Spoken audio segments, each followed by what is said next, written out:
महाराज जी, आपकी बात सुनकर इतना तो समझ में आ गया है कि सब कुछ छोड़कर एक दिन मरना ही है, तो फिर शादी करना इतना अनिवार्य क्यों है? इस संसार में क्यों फंसे महाराज जी? फिर ऐसा भाव क्यों आता है? नहीं, पर अगर संसार में भगवान ने हमें कर्तव्य दिया है तो कर्तव्य का निर्वाह करना चाहिए। जैसे मानो भगवान आगे हमारा ब्याह करा दे तो हमें अपने पति को भगवान मानकर सेवन करना चाहिए, परिवार की सेवा करनी चाहिए। मनुष्य जीवन परोपकार के लिए मिला है। अब अगर ब्याह प्रारब्ध में नहीं है तो ब्रह्मचर्य रह करके निर्वाह कीजिए। अगर ब्याह है तो विरोध नहीं करना चाहिए।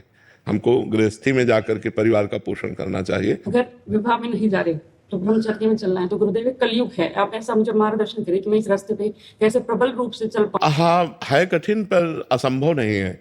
यदि हम अपने पे स्थित रहें और हम कुसंग ना करें, खान पान पवित्र रखें, तो कुछ समय बाद मन शांत हो जाता है, फिर मन संसार की तरफ नहीं जाता।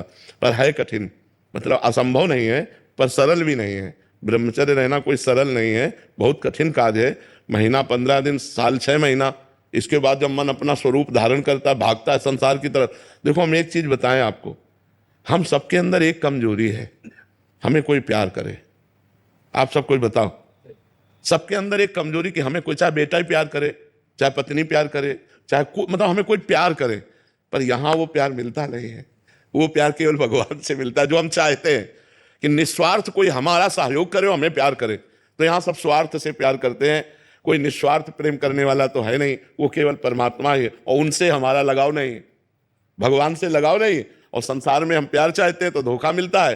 तो हमें चाहिए कि अपने मन को बचा के हरि के चरणों में, सावई मना कृष्ण पदारविंदयो, भगवान के चरणों तक पहुंचा दें, तो मनुष्य जीवन की सार्थकता हो जाएगी। और ये कमजोरी बहुत गिराती है, हमें कोई प्यार करे, ये कमजोरी को हम जो बात कहते हैं, हम अपनी मन की पढ़ाई की बात कहते हैं। तो मन में अब जैसे माँ पिता भाई बंधु परिवार सबको छोड़ा, अब कोई हमारा नहीं, बचपन से बाबा जी बने, तो मन में एक जगह बची। पर हमको आज तक कोई ऐसा नहीं मिला जो हमको प्यार करे। वो अपने लिए हमको प्यार करना, अपने लिए हमें प्यार करेगा, हमारे लिए हमको कोई प्यार नहीं करता। तो ये बात हम अनुभव की कह रहे हैं। आप तो मान लो घर गृहस्थी संसार में हो, हम तो लाखों करोड़ों खोपड़ियां देख डाली, लाखों को बचपन से लाखों करोड़ों को, लेकिन भैया हमारा जो मन मांग रहा था वो कहीं नहीं मिला, वो प्रिया जी के चरणों तो इसीलिए हमें लगता है कि सबके मन में ऐसा होगा जब हमारे मन में है कि कोई तो अपना हो। ये ढूंढने पर केवल भगवान के ही चरण समझ में आए, और कोई समझ में नहीं आया कि कोई अपना है या कोई हमें प्यार कर सकता है। सब अपने स्वार्थ के लिए प्यार करते हैं, हमारे लिए कोई प्यार करने वाला है तो भगवान। तुम तुम्हार सेवक असुरारी, स्वार्थ रहित जग जुग उपकारी।